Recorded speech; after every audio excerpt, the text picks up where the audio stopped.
Hi everybody, welcome back. I'm Chris for American English Online.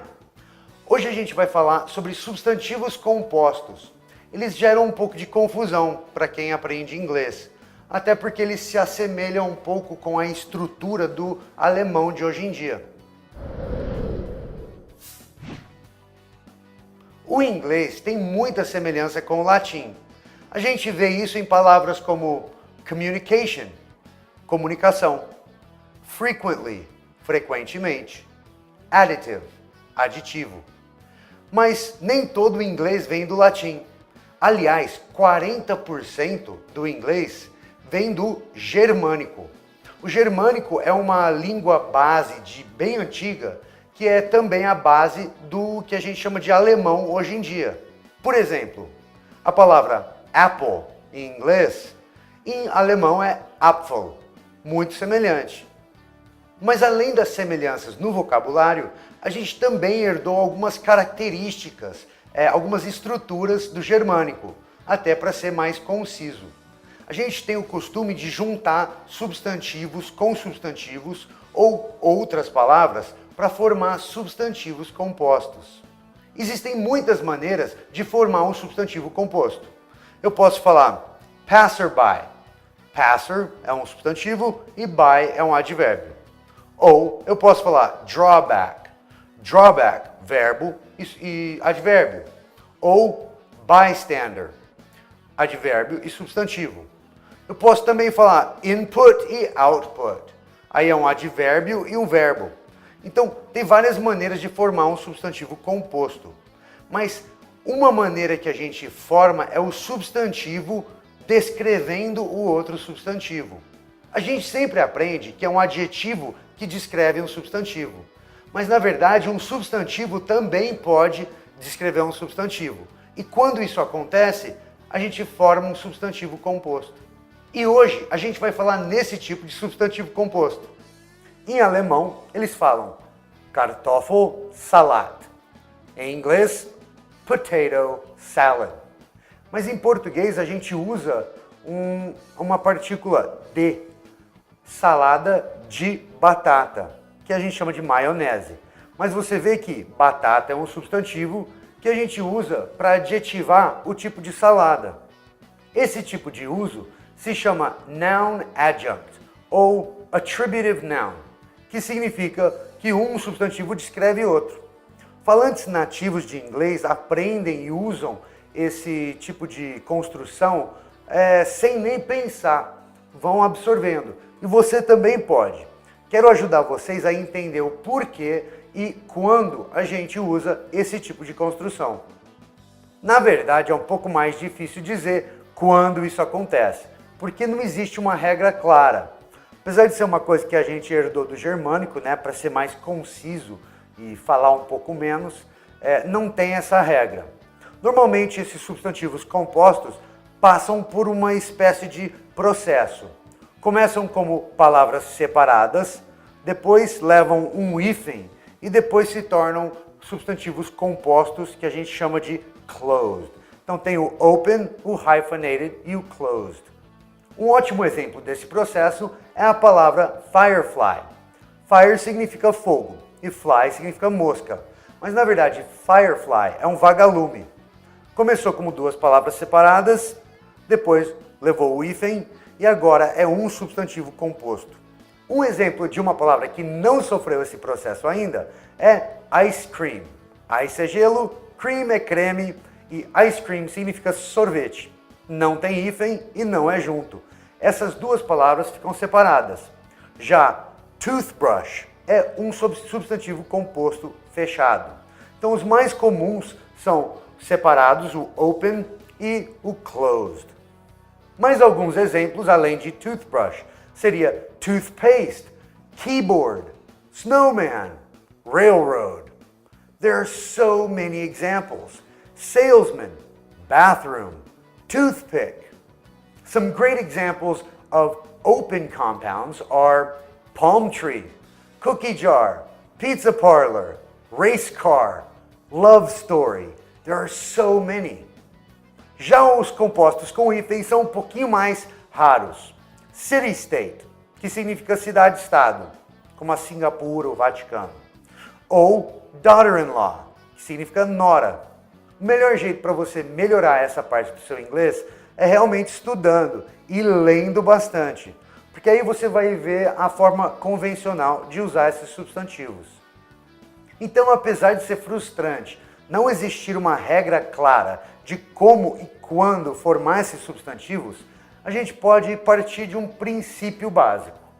O substantivo composto é criado justamente porque ele te mostra uma característica fundamental e inseparável dessa coisa que você está descrevendo. Mas quando você usa um adjetivo para descrever um substantivo, você só mostra uma de várias possíveis características daquele substantivo. Então, o substantivo composto, quando o substantivo descreve outro, você cria uma coisa nova. Esse noun adjunct, ou substantivo que descreve outro, quase sempre responde à pergunta que tipo. Por exemplo, keyboard. Key é tecla, board é uma tábua. Então, uma tábua que tem teclas. Eu poderia descrever uma tábua de muitas maneiras. É feita de madeira, é marrom. Mas quando eu falo que é uma tábua de teclas, é um tipo específico. É um teclado. Outro exemplo, a bathroom. Room significa sala ou quarto. Se eu falo bathroom, então é o quarto para banhos. Que tipo de quarto? É onde se toma o banho. Snowman. Snow é neve. Homem, man, que tipo de homem? De neve. Então, que tipo? Do que é feito? Ele é um outro, não é qualquer tipo de homem. Outro exemplo, railroad. Road é estrada. Rail é trilho ou algum tipo de ferragem. Então, é uma estrada de ferragem, estrada de ferro. Mais um, bem comum, wristwatch.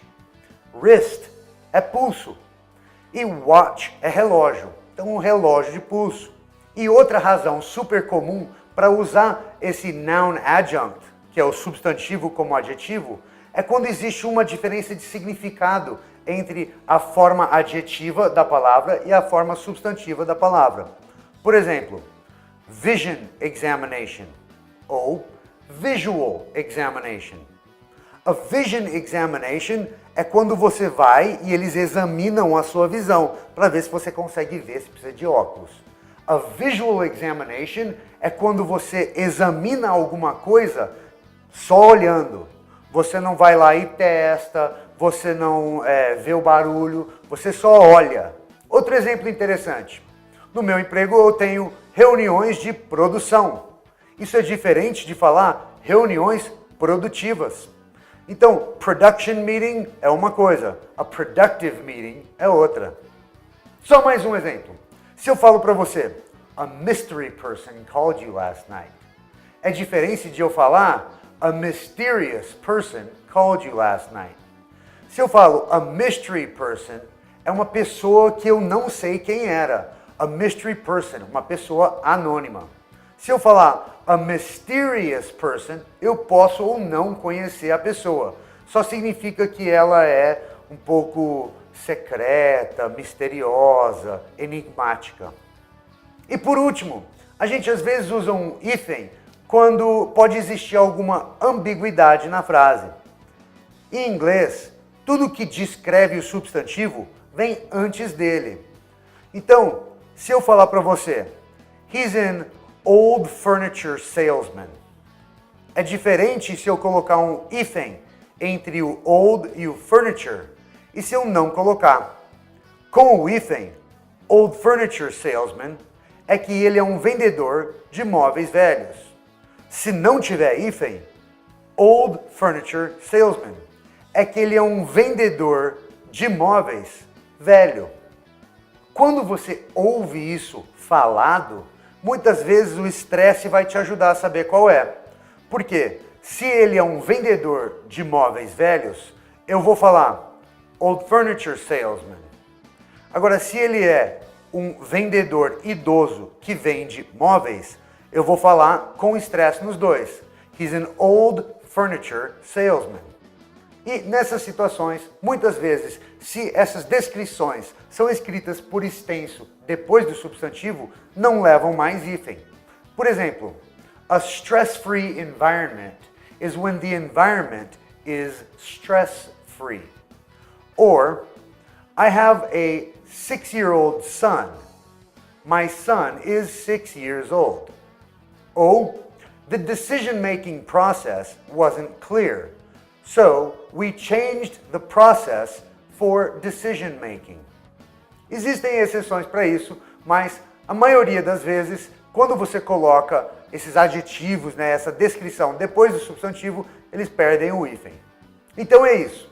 Espero ter ajudado vocês a tirar algumas dúvidas, né, esclarecer alguma confusão sobre a estrutura e o uso de substantivos compostos em inglês. Não esqueça de se inscrever no canal, né, aperta o botãozinho de notificações, porque às vezes o YouTube não entrega vídeos novos se você não apertar o sininho.